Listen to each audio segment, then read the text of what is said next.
السلام علیکم، کیا حال ہے بچوں آپ سب کے؟ امید کرتی ہوں کہ آپ اور آپ کے گھر والے خیریت سے ہوں گے۔ بچوں آج ہم اپنی اردو کی کتاب کا سبق نمبر 4 پڑھیں گے، کھیوڑا کی سیر۔ ہمارے سبق کا کیا عنوان ہے؟ کھیوڑا کی سیر۔ آپ کو نام سے لگ رہا ہوگا کہ نہ جانے پتہ نہیں کہاں کی سیر ہے، تو بچوں چلیں ہم یہ جب پڑھنا شروع کریں گے تو پھر آپ کو مزہ آئے گا اور آپ کا دل چاہے گا کہ آپ بھی اس جگہ پہ جائیں اور اس کی سیر کر کے آئیں، ٹھیک ہے؟ تو سب سے پہلے ہم اس سبق کے اہم الفاظ دیکھتے ہیں۔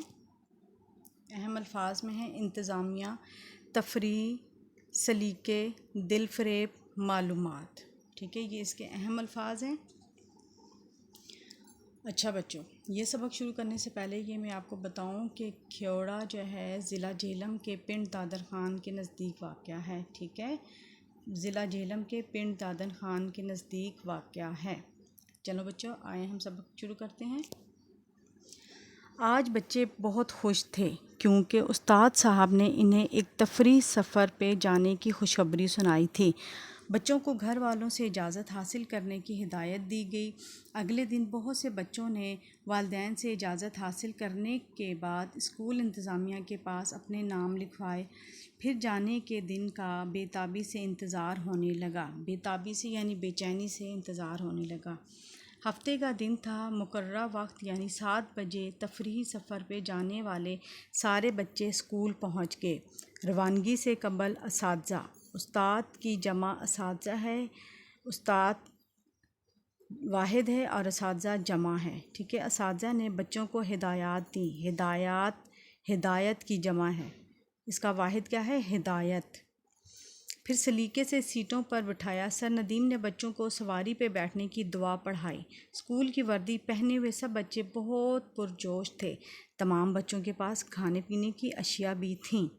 بس مناسب رفتار سے منزل کی طرف روانہ ہوئی۔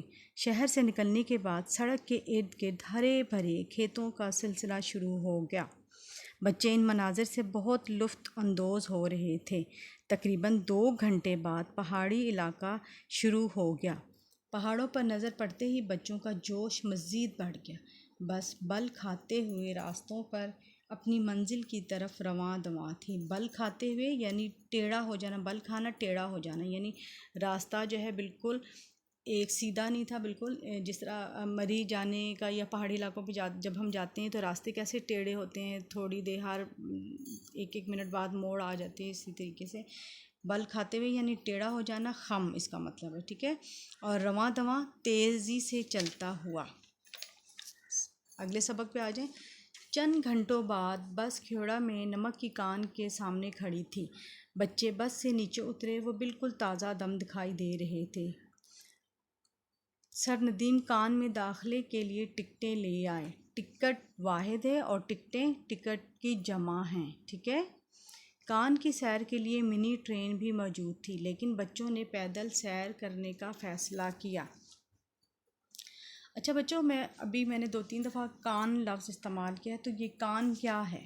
ٹھیک ہے، آپ سمجھ جائیں گے۔ کان یہ جو سننے والا کان ہے، آپ کو پتہ ہے وہ اعضاء جو سننے کے لیے استعمال ہوتا ہے وہ کان ہے، انسانی اعضاء جسے ہم سنتے ہیں، ٹھیک ہے؟ اور ایک وہ کان ہے زمین کے جس علاقے میں معدنیات پائی جاتی ہیں، اسے کان کہتے ہیں۔ معدنیات کیا؟ قدرتی ذخائر ہیں، ٹھیک ہے؟ جس میں سونا، چاندی، کوئلہ، لوہا، اس طرح کی جو چیزیں نکلتی ہیں، اور ان میں سے نمک بھی ایک ہے، ٹھیک ہے؟ دوبارہ میں بتاتی ہوں، زمین کے جس علاقے میں معدنیات پائی جاتی ہیں اسے کان کہتے ہیں۔ اچھا، چند گھنٹوں بعد بس یہاں سے میں دوبارہ شروع کرتی ہوں۔ کان میں داخل ہونے سے قبل سر ندیم نے بچوں کو کان کے متعلق معلومات دیں اور انہیں بتایا کہ بچوں، یہ کان دنیا میں قدرتی نمک کا دوسرا بڑا ذخیرہ ہے۔ اس کی لمبائی 300 کلومیٹر ہے اور چوڑائی 8 سے 30 کلومیٹر تک ہے۔ تاریک کان کو روشن کرنے کے لیے ٹیوب لائٹیں لگی ہوئی تھیں۔ دیواروں کے مختلف حصوں میں سرخ، سفید اور سیاہ رنگ کا نمک نظر آتا تھا۔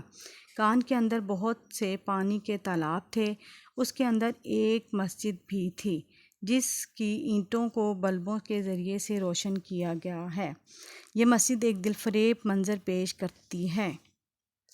بچوں اگلے سبق صفحے پہ آ جائیں۔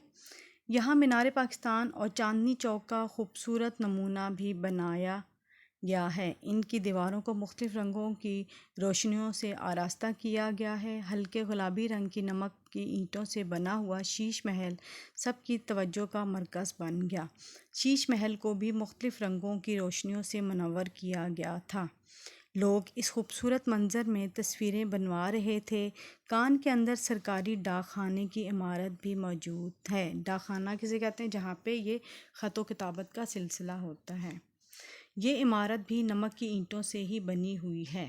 بچے اس سیر سے خوب لطف اندوز ہو رہے تھے، خوب مزے کر رہے تھے، مزہ آ رہا تھا ان کو، اور اپنے اساتذہ سے مختلف چیزوں کے متعلق معلومات بھی حاصل کر رہے تھے۔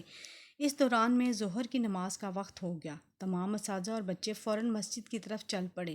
سب نے مل کر باجماعت نماز ادا کی اور اللہ تعالیٰ کی نعمتوں کی تعریف کی۔ اب تمام لوگ کان کی سیر کرنے کے بعد کان سے باہر آ گئے تھے۔ سرندیم بچوں کو قریبی دکانوں پر لے گئے جہاں نمک سے بنی مختلف آرائشی اشیاء مثلاً قائد اور اقبال کے مزار کے نمونے، مینار پاکستان کا نمونہ اور مختلف طرح کے لیمپ اور فریم قرینے سے رکھے ہوئے تھے، قرینے سے ترتیب سے رکھے ہوئے تھے۔ بچوں نے اپنی اپنی پسند کی اشیاء خریدیں، پھر سب بس کی طرف روانہ ہوئے۔ بس میں تمام بچوں کی حاضری لگائی گئی اور یوں واپسی کے سفر کا آغاز ہو گیا۔ اگلے دن پورے اسکول میں سیر کے قصے سنائے جا رہے تھے اور بچے اپنے خیالات کا اظہار کر رہے تھے۔ بچوں، یہ سبق سن کر آپ کو مزہ آیا ہوگا۔ دیکھیں، یہ نمک کی کان کے متعلق یہ بات بتائی گئی، اور آپ کو پتہ ہے کہ بچوں اللہ کی بہت ساری نعمتوں میں سے نمک جو ہے وہ بہت بڑی نعمت ہے، کیونکہ اگر ہمارے کھانوں میں نمک نہ ہو تو کھانے کا مزہ ہی نہیں آتا، ٹھیک ہے، بالکل کھانا بدمزہ ہوتا ہے، اس لیے نمک ہمارے لیے بہت ضروری ہے۔ اللہ کی نعمتوں میں سے یہ نمک جو نعمت ہے یہ بہت اہم ہے۔ دیکھیں، آئے مزید جانے میں لکھا ہوا ہے سامنے، کھیوڑا میں نمک کی دریافت 326 قبل مسیح میں بادشاہ سکندر اعظم کے زمانے میں ہوئی، یعنی قبل مسیح کا مطلب ہے قبل پہلے، اور مسیح حضرت عیسیٰ علیہ السلام کے زمانے سے پہلے، ٹھیک ہے، یعنی یہ نمک کی دریافت جو ہے 326 قبل مسیح میں بادشاہ سکندر اعظم کے زمانے میں ہوئی، ٹھیک ہے۔ بچوں، اس سبق کے کچھ اہم الفاظ ہیں جن کو آپ نے خط کشید کرنا ہے، ٹھیک ہے۔ بے تابی، مقررہ وقت، اساتذہ، پرجوش، رواں دواں، بل کھاتے، تاریک، قرینے، ٹھیک ہے۔ بچوں، ان لفظوں کو آپ نے خط کشید اپنی کتاب پہ کیجئے گا، ٹھیک ہے، یہ مشکل الفاظ ہیں۔ اب ہے صفحہ نمبر 22 پر موجود ہیں آپ کے پاس جی الفاظ معنی، ان کو غور سے دیکھیں۔ آرائشی، سجاوٹی، منور، روشن، تازہ دم، چست، توانا، قرینے سے رکھنا، ترتیب سے رکھنا، رواں دواں، بھاگتا ہوا، تیزی سے چلتا ہوا، سلیقے، طریقے، قبل، پہلے۔ بچوں، آپ کی ڈائری ہے، سبق نمبر 4 کھیوڑا کی سیر کی خواندگی کرنی ہے اور صفحہ نمبر 22 پر موجود الفاظ کے معنی یاد کرنے ہیں، ٹھیک ہے۔ آج کے لیے اتنا ہی، اپنا بہت سا خیال رکھیے گا، اللہ حافظ۔